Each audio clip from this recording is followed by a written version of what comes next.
Good morning, students. I am going to start the topic function for class 12th along with the portion taught in class 11th. Now, for 12th, definition of function is same as 11th. Let A and B be two non-empty sets and let F denote a rule. वो जो rule है उसको हम denote कर रहे हैं F से, which associates to every element of set B one and only element of set B uniquely. ये वन एंड ओनली का मतलब होगा सेट ए का जो एलिमेंट है वो केवल एक ही एलिमेंट से अटैच होगा जो सेट बी का होगा. Then this rule is called function और mapping from A to B and it is denoted by F A to B. ये ए जो है ये कहेगा set of domain, means all element of A is called domain and all element of B is called codomain. All element of B is called codomain and image of all elements of set A is called range.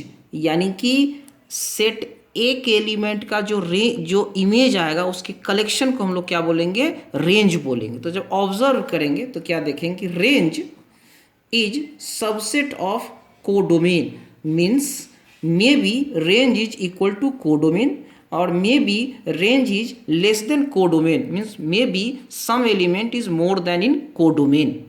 Clear? For understanding domain, codomain and range, we take an example. fx is equal to 2x plus 3. एक system ले रहे हैं fx is equal to 2x plus 3. ये rule हुआ और ये rule जो defined है वो है f a to b where a is equal to 1 2 3 and b is equal to 5 7 9 10. एक वैसे ही एडजस्ट करके लिए आपको समझाने के लिए. तो एक दो set A set B rule F. Now when we put 1 in this system we get 2 3 5, that means 1 is attached with 5.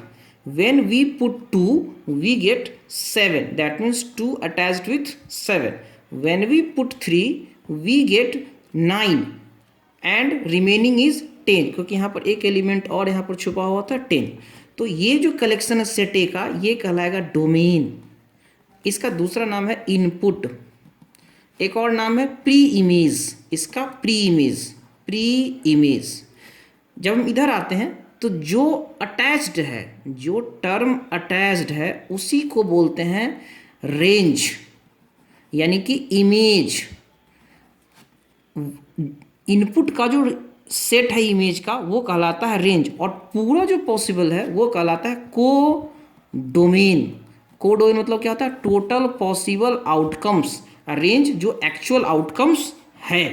तो हम लोग रेंज को एक और वर्ड में बोल सकते हैं आउटपुट.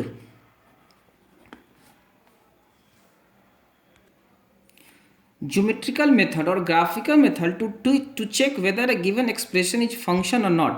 अगर आप कोई फंक्शन दिया हुआ है, कोई एक्सप्रेशन दिया हुआ है तो कैसे ऑब्जर्व करेंगे कि ये फंक्शन का कर्व है या कि नहीं.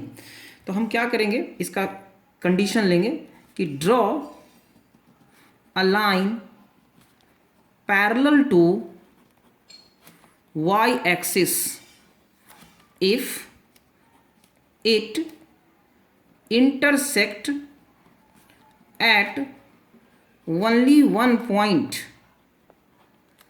then it is graph of function, otherwise not. एक एग्जांपल ले लेते हैं. जैसे अगर हम कोई भी कर्व लेते हैं इस अकॉर्डिंग में तो कहीं भी अगर हम कट करेंगे तो एक ही बार कट होगा. तो ये जो है ये फंक्शन का ग्राफ है. क्यों? क्योंकि एक इनपुट के लिए एक ही आउटपुट अवेलेबल है, एक इनपुट के लिए एक ही आउटपुट अवेलेबल है.